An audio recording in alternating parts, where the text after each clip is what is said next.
And so most people, when they talk about break-even oil prices, they're using half-cycle economics, which from my world of finance is a big no-no because everything's full cycle. I don't get, I can make something look good in a spreadsheet, but at the end of the day, the bank account does not lie. Okay. And so basically what Rystad has done is estimated the all-in corporate cash flow WTI break even for a new well in U.S. oil. Basically, these are the metrics. This is the lowest number for an all-in well that you're going to need.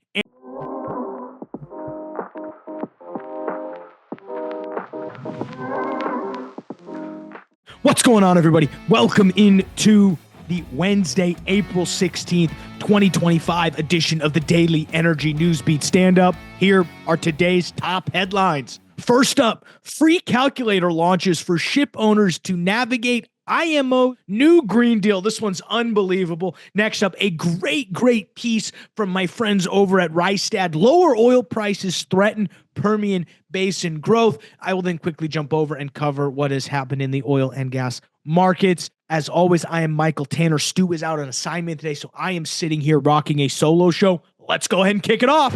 All right, free calculator launched for ship owners to navigate IMO's new Green Deal. I'm going to go ahead and read Stu's publisher note. He would appreciate if I did. While guidance and less pollution is a great thing, there is this belief that you can tax ship owners into using battery-powered ships, and that just won't make sense as the energy transitions happen. First, we are not in an energy transition, as after trillions of dollars spent on renewable energy, they have only added to the mix, not reduced fossil fuel use. Nuclear is the only real net power solution for big ships, and that is not possible under the current structure. So a free calculator is kind of funny for ship owners to use to find out how much to increase their shipping rates and pass on to the consumers of the global UN cabal and other globalists will have a slush fund to put in their projects. If you don't know what this article is about, I will say, but I had to get Stu's publisher note in there. Basically what happens is the IMO, which is the International Maritime Organization, has basically implemented a new net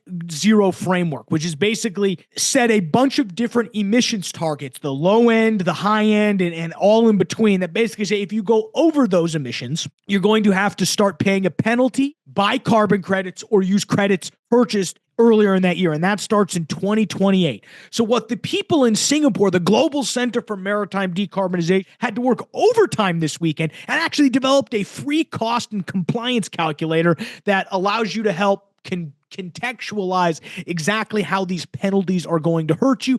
And as Stu said in his publisher mode, how much they need to increase shipping costs so they can pass it off to consumers and line these globalist pockets with cash. It's pretty unbelievable. Again, it's these non-governmental organizations that, we've seen with Doge have come in unbelievable about what they're doing. This is another example of you've got this organization who doesn't really have any power, has some power, but only the power that we perceive it has. And they say, hey, here's what it is. If you exceed the lower target, you'd have to pay $100 annually for every ton of CO2. And then if you fall below the weaker target, you might have to pay up to $380 for every ton on that level. So pretty unbelievable on that note. And, basically the way you can do it is buy credits or get lower carbon fuels, which is unbelievable. It's pretty unbelievable. You can go check out in the link in the article on how to view that calculator. But it's kind of funny that we got to put in calculators to figure out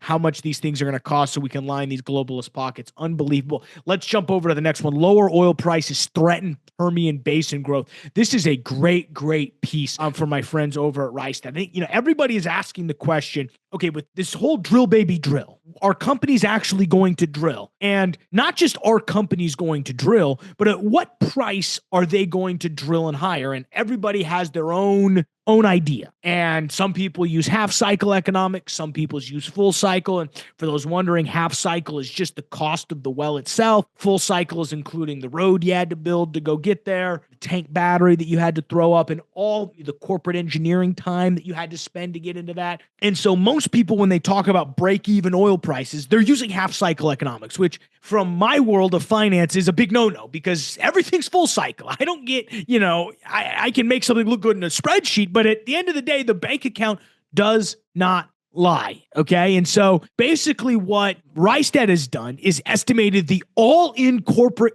cash flow WTI break even for a new well in U.S. oil. Basically, these are the metrics. This is the lowest number for an all-in well that you're going to need. And I think something interesting that they did is let's just work through it here. Can we throw up this chart here on the screen? All-in corporate cash flow, WTI break-even prices for a U.S. shale oil plays. You've got wellhead break-even, your half-cycle economics, $32.50. Okay.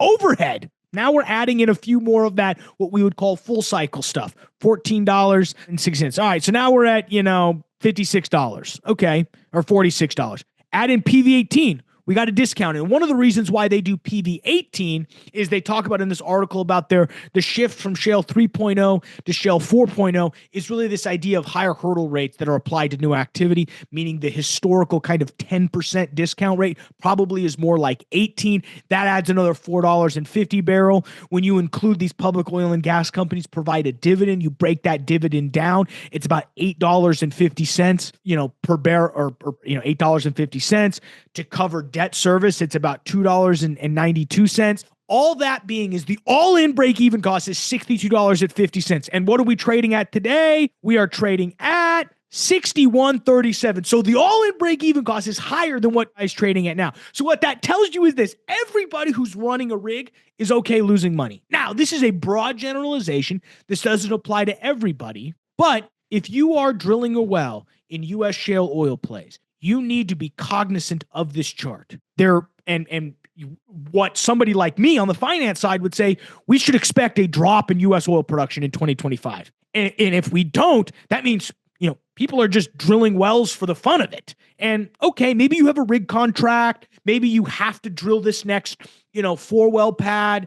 But keeping a continuous rig running in this environment, it's kind of incredible. And this is a great piece. Highly recommend everybody go ahead and read this via Rystad. Let's jump over, though, and quickly talk oil and gas prices. Before we do that, let's go ahead and pay the bills. As always, thank you for checking us out here on the world's greatest website, www.energynewsbeat.com. Stu and the team do a tremendous job making sure that website stays up to speed, everything you need to know to be the tip of the spear when it comes to the energy and the oil and gas business. Let's go ahead and hit that description below for all links to the timestamps, links to the articles. Go ahead and check us out on Substack, theenergynewsbeat.substack.com, the best place for you to go ahead and stay in contact with the show. A great way to support the show as well. If you want to go ahead and subscribe for paid subscription, we'd really appreciate that. And then also friends of the show and sponsor Reese Energy Consulting. Guys, check them out for all your natural gas, NGL, and midstream needs. That's reeseenergyconsulting.com. We love them. Check them out. Tell them that you heard about them through Energy Newsbeat. And finally, guys, if now I just talked about U.S. shale oil and gas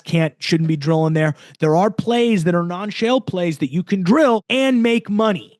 So if you want to become Billy Bob Thornton, you want to buy in at a great time in the oil and gas business to get away from shale oil into conventional vertical drilling. We have an awesome project that we are partnering up with on. I highly recommend you going to invest in oil.energynewsbeat.com. We can send you all the info on how the strategies of investing in oil and gas, what work in low oil price environment, will work in high oil price environment, and all that in between. And most importantly, you can save on your 2025 taxes. You can get a little bit of a small dividend, and you can become Billy Bob Thornton from Landman. So let's jump over here. Markets, early on in the day, basically flat. I'm recording this about 1 p.m. here on the 15th. S&P 500 basically flat. NASDAQ basically flat. 2 and 10-year yields down a little bit, 3.8 and 4.3 for the yields there. Dollar index about up about 0.5 percentage point.